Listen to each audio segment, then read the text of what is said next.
I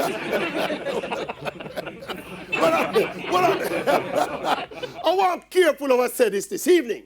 The West Indies team seem to be approaching the corner and are about to begin the turn.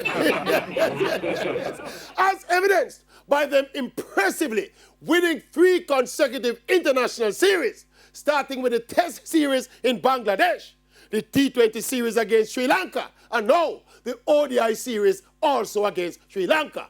3 straight series wins across 2 continents. When last the West Indies do that? When last? I can't remember. And obviously, we have to give credit where credit is due.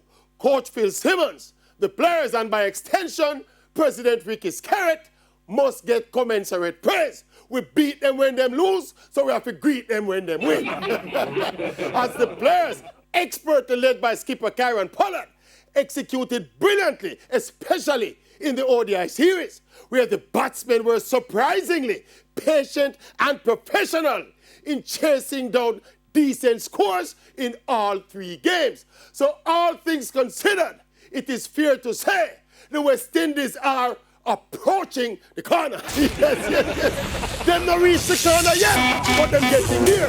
Approaching. Careful. Approach with caution. Careful.